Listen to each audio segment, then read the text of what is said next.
Welcome back.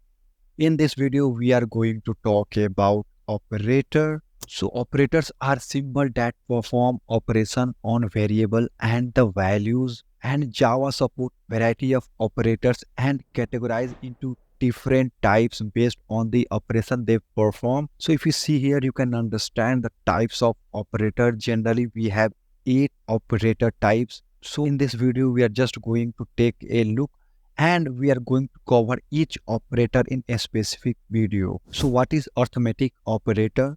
Arithmetic operators are used to perform mathematical operations such as addition, subtraction, multiplication, division, and modulus. Suppose you have a variable int a and int b, and if you want to perform addition, so what you will do? You will type a plus b. So here a and b is operand and plus sign is here operator. So always remember, operands are the data object or variable manipulated by an operator, and operands are used in arithmetic, logical, bitwise, and other type of operation in programming language. Assignment operators are used to assign value to the variable.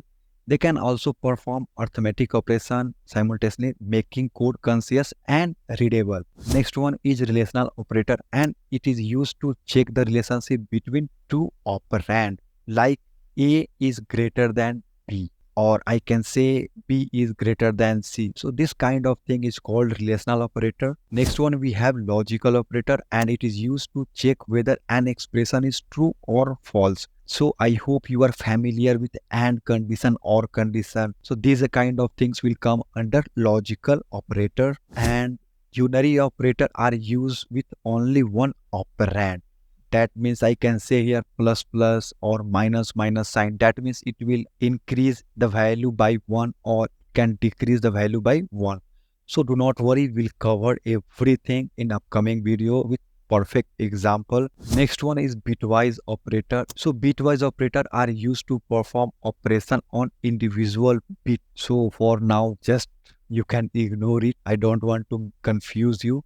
When we'll cover this topic, then you will easily understand what is the bitwise operator. And next one is shift operator, and it is the special type of operator that works on the bit of data. Here it can be right shift or left shift. So once you understand the bitwise, then it will be very easy to understand shift operator. And last one is called ternary operator. So the generally ternary operator look like the shorthand of the if and else statement.